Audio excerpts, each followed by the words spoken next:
Hello guys, and welcome to Crunchyroll Gaming's first real vlog on the creation of, I'm guessing what we're going to call it now is Minecraft Azeroth.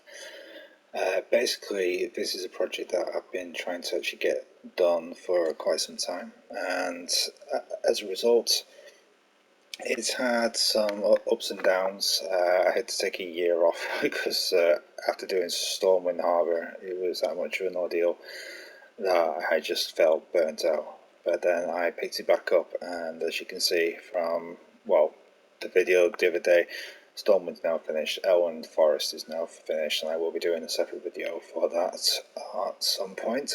You have to excuse the croaky voice, so I'm coming down with some. Anyway, yeah, coming into Westfall, this is the area that has just recently been created. You might see a couple of discrepancies in the stuff I've actually done early on and the quality of this stuff that was actually done later on. I did change this art style kind of halfway through.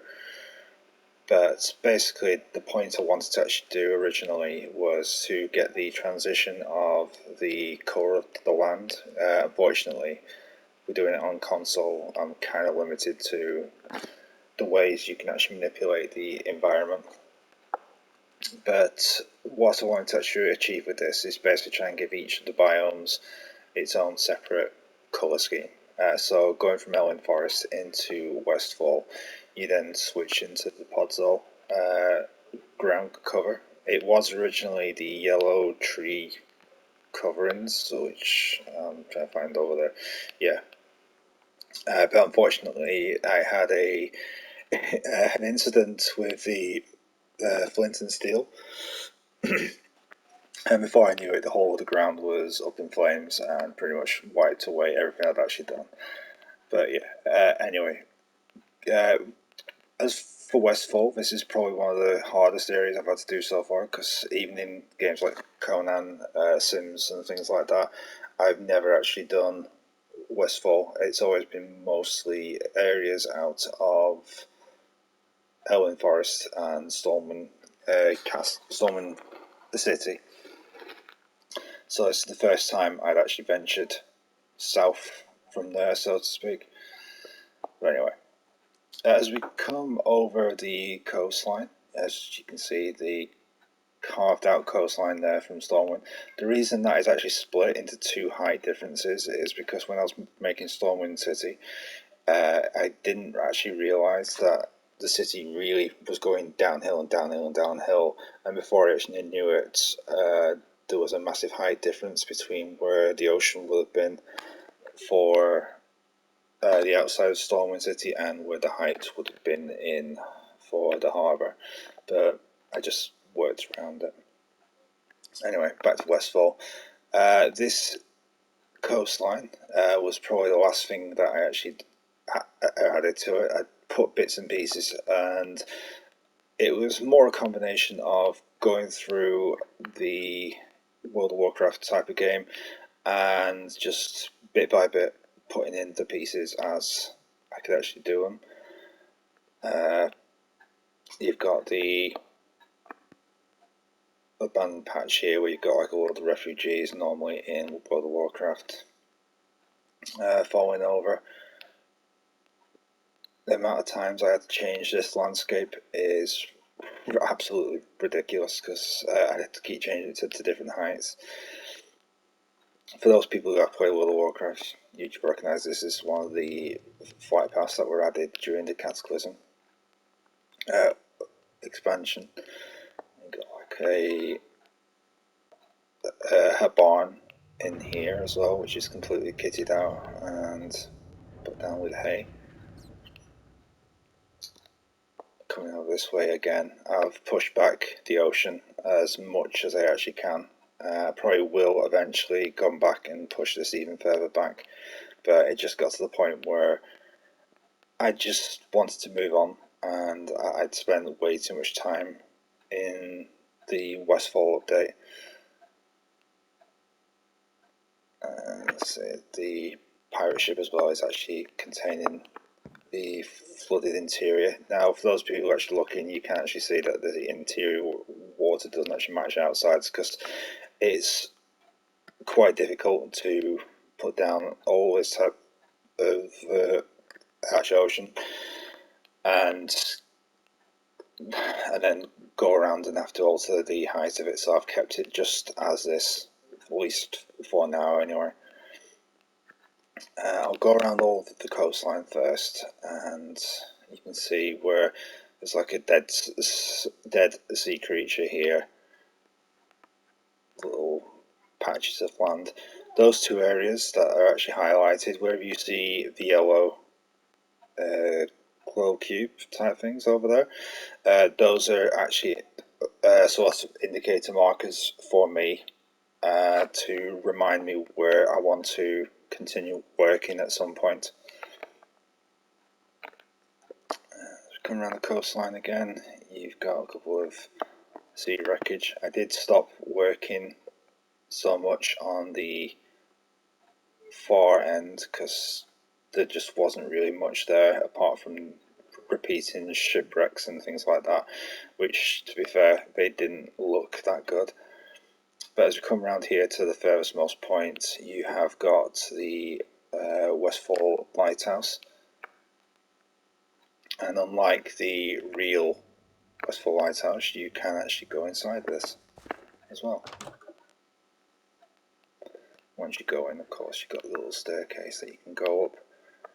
That's the beauty of doing a Minecraft Azeroth or Warcraft City, whatever you prefer to call it these days. The fact that you can put in a lot of the details that aren't actually there in the proper build. As we come over this way again, you have got the little hidden cottage, which is over to the side. I'm not going to spend too much time on individual little bits and pieces. Got the little graveyard there and the remains of a ruined house over that side. The flight path for sorry, I've got a stutter. The flight path for the Moonbrook area. The farm that is actually falling off into the chasm. And of course, when they get near again, the little beacon comes into play. A couple of the flying debris that is over it.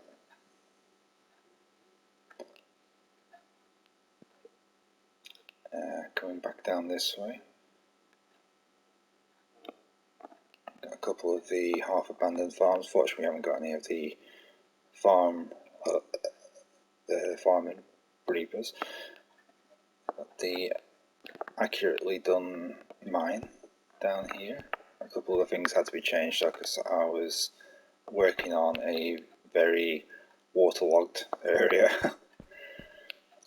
The point of this, by the way, in case anyone hasn't actually played World of Warcraft, the quest that you actually get is to come in here and disguise yourself in like a little chest, and over here I can message over here a meeting. So that was there as like a little in joke to that particular scene quest type thing. Little side areas as well. The main thing I want to cover in this is actually the things that weren't covered in the music video, flyby tour. So I'm going to try and just condense this now to the things that you haven't seen. These were all featured, obviously, and each building has got an interior. You've got Sentinel Hill.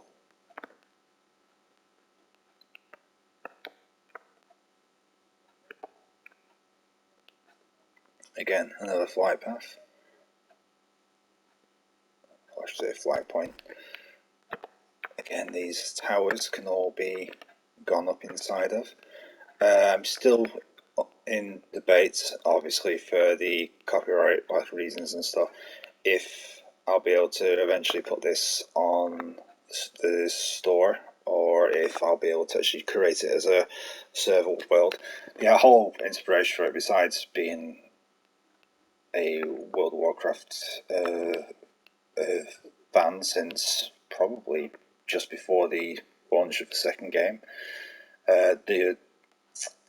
I started playing probably about 2 weeks before the Burning Crusade came out, and I've been on off for years. But no matter what other games I play, whether it be Neverwinter, Elder Scrolls Online, I always come back to it because it's just always been my absolute favorite MMO. And you've got Thunderbrew's encampments here as well, with a little, I couldn't exactly put Thunderbrew in himself, but you know, just made do with what we got. Coming back to Moonbrook, which is probably one of the cities I was the most happy with when it was finished, because of the amount of detail and the proximity. When I was actually making this, I was also making notes of the various statistics and stuff that were actually needed to make the repeating featured houses. Like, this house is used quite a lot. The small cottage, that tends to get used a lot. As you can see, it's there, and obviously in the other zones as well. The one thing I did want to change was the colour scheme of each of the houses each time to reflect the zone it was actually in. The tavern, which has obviously been left like that after the Moonbrook was took over, or in this case abandoned. Little mine carts there and there, and basically before I moved down to the crossing into Darkshire, the one thing that is new that wasn't on the video the other day, besides the pond over there, the thing that I've been working on for more or less the last week, and it's took quite a lot of nail biting and a lot of migraine tablets, is the Deadmines. Now, originally my plan was to do the entire entry course for this, but it just seemed like I was foregoing the time I wanted to actually spend on the main features, which is obviously the dungeon area itself. So anyway, we could come through to this bit, which is then which I said has been shortcutted. Ignore that area for now. That's something I've recently added, and you'll see why later on. If you were following the normal dungeon route, you would come down here, and of course there would be the dungeon portal here. I've now opened it up and tried to come up with a bit of an optical illusion as you're coming up to it, so it still looks like the portal's there. And as you come through into here, you've got the Deadmines dungeon itself. Obviously the details is going to be drastically different, but I tried to put the essence and the essential pieces in, so it would be somewhat recognizable. But yeah, we're actually in the Deadmines dungeon itself now. This would be where you come up to the first of the dungeon bosses. Obviously I haven't put the double doors in each time because it was pretty much a hard thing to actually do and get them to work as well, especially on the console. Got the little side rooms for the little cave chambers as well, a little bat flying around there as well. And then you come into the dungeon second boss. We've got the log room. I think it's called the mast room.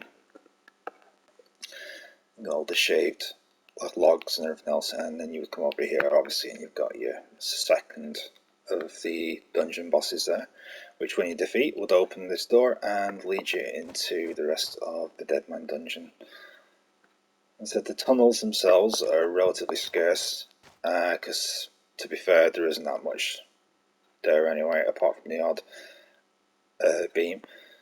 Before we go into this room, this is the one that I'd probably say out, but minus the last room, this is the one I'm probably the most happy with because it just seemed to work out pretty well. It's also, along with the last of the dungeon rooms, the one that took the most time because, as you can tell, this is all underground.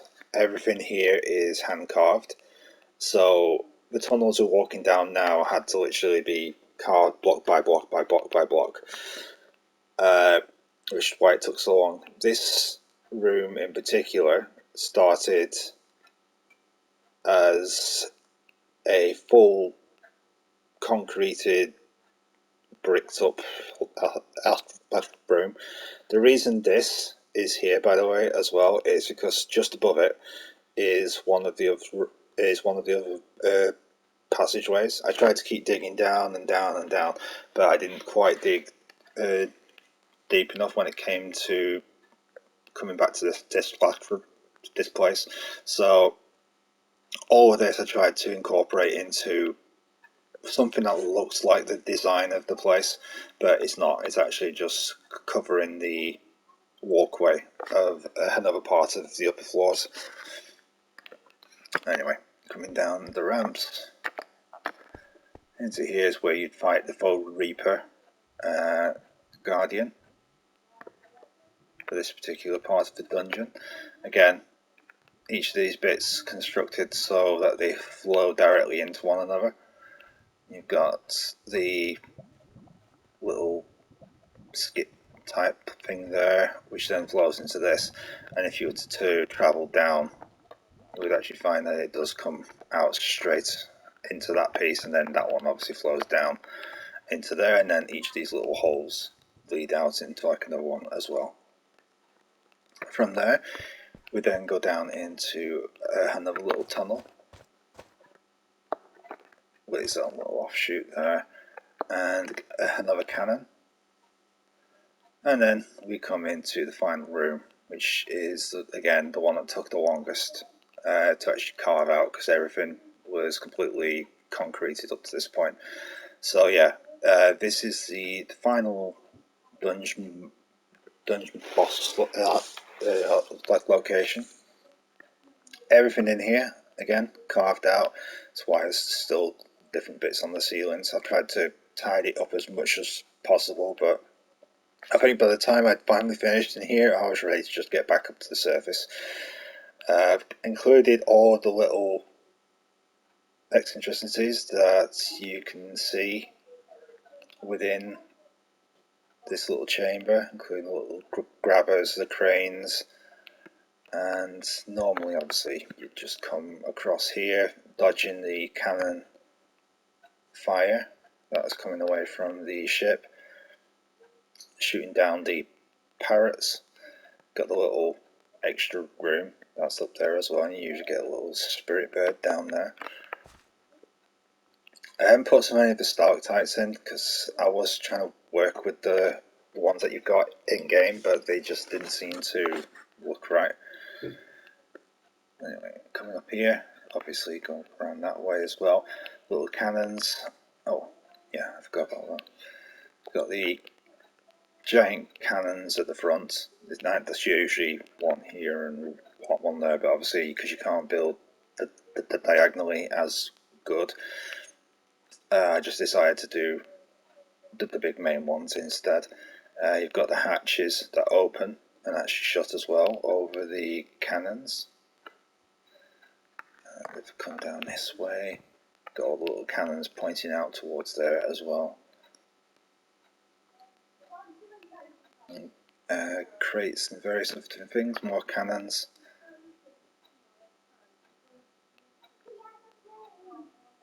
Yeah, more cannons there, and another cannon there. Plenty of cannons, and even more cannons. Now this bit from the original design is actually slightly different. Normally you would come down to here and get up and on to their platform, but obviously working in a Minecraft is slightly different, so the sizing did actually pay off slightly, and this is obviously narrower than the real life counterpart, but it's the essence of what it is in World of Warcraft. And obviously here you would have the final showdowns as well. Captain Ripsnarl here, Cookie, and obviously the final showdown with Vanessa Bancleaf as well. And then obviously, just for the sake of authenticity, jumping off the side of there, like everybody does. Have a quick show of what's there as well. Down the ramps, up through the passageways to here. There's actually a hidden passage up there, but that was just more for the navigation purposes of when I was trying to. Okay, I've somehow made myself a hole. Good job I still got that one in. So yeah, these little passages are basically undecorated just for the sake of thing. As you can see, there's a lot of water above this area, so I had to carve it very carefully. As we come around here, got a little bit there. Here is where I was on about before. To ignore it for now because we would come back to it. I figured if this ever does get to be able to for other people to play it, I wanted to put an emergency escape because it was a long way to come back. So you can either go back out the way you came, or you can come out this way, and this is obviously the bit we were just coming out of, and this leads more or less back on track to what would actually be featured in World of Warcraft. It's not obviously the same shape of passageway, but you get the same kind of gist of what you would actually do. You'd come out of that passageway, but in this case you had to go around all the other tunnels as well to get there. But anyway, yeah, that is my Deadmines build. The only other parts that I have done since the flyover obviously is populate some of this a little bit more, put a couple of the extra abandoned farms, the null camps, which are around here, and obviously abandoned houses, abandoned farms. The people who's saying as well, by the way, that the distance between obviously the river and Sentinel Hill is too big. I do know, but again, when you're building in Minecraft, the sizing does change, and you might start doing something perfectly to scale over here, but by the time you come over here, it's way out. So I've just had to make do with the best I actually can, which also explains why this path in World of Warcraft would be over here. But if I was to put it over there, it then wouldn't connect up to Darkshore. So I've had to incorporate the Mage Tower that is here with the log that your quest giver is actually sat on top of here, taking pot shots at the bad guys that are outside. I can't remember the clan name. It's not the Defiance. Mercenaries. But anyway, yeah, if you come into here as well, you've got the traditional setup for the tower. I did forget to put some railings on there, but to be fair, out of all the mage towers I've actually done, this is probably the less detailed because it's only used for that quick one mission where you go into scope out like a mission, scope out the intel. I'll come back down here. And the final part of the unseen from the flyby tour is obviously the bridge, which will go into Darkshire. And you've got the little dock there as well. So that is pretty much it for now. There is going to be more of these little vlogs. I probably won't produce vlogs all that often because I have a stutter and I really hate talking on camera. So I'll probably just do them when there's something completed, like an area. I will get the Elwyn Forest one done pretty soon. Then at least I've got 2 of them actually done.